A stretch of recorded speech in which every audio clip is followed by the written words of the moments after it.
السلام عليكم. لا تنسوا الاعجاب بالفيديو والاشتراك في القناة تشجيعا لنا لنستمر بنشر المزيد إن شاء الله.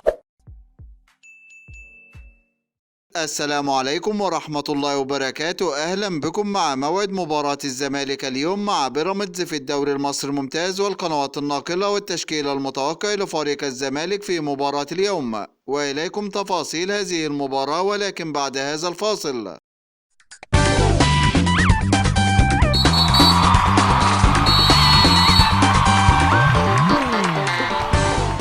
يستعد فريق الزمالك لمواجهة فريق بيراميدز في مباراة اليوم، وذلك في إطار مواجهات الجولة العشرون من بطولة الدوري المصري الممتاز. وكانت نتيجة مباراة الدور الأول بين الفريقين قد انتهت بفوز فريق الزمالك على فريق بيراميدز بنتيجة هدف مقابل لا شيء، ويحتل فريق الزمالك المركز الخامس في جدول ترتيب الدوري المصري برصيد 32 نقطة من 18 مباراة، فاز في 9 مباريات وتعادل في 5 مباريات وهزم في 4 مباريات، ليكون الفارق 9 نقاط بينه وبين فريق الأهلي متصدر جدول الترتيب برصيد 41 نقطة، بينما يحتل فريق بيراميدز المركز الثاني في جدول ترتيب الدوري المصري برصيد 38 نقطة من 19 مباراة، فاز في 11 مباراة وتعادل في 5 مباريات وهزم في 3 مباريات، ليكون الفارق 6 نقاط بينه وبين فريق الزمالك. ويسعى فريق الزمالك بتحقيق الفوز في هذه المباراة وإسعاد كل جماهيره، وذلك بعد تعرضه للهزيمة في المباراة السابقة من فريق الترجي الرياضي التونسي بنتيجة هدفين مقابل لا شيء. وسوف تنطلق هذه المباراة اليوم الجمعة الموافق 3 مارس 2023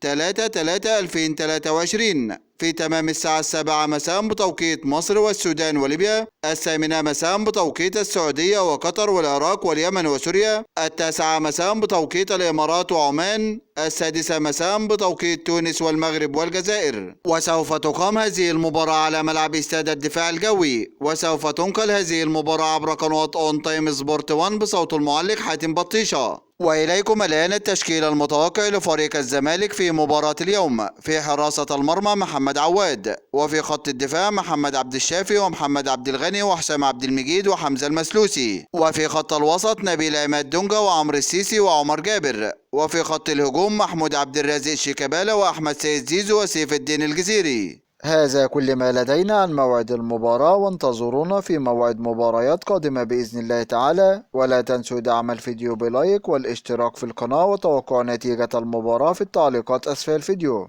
دمتم في أمان الله، والسلام عليكم ورحمة الله وبركاته.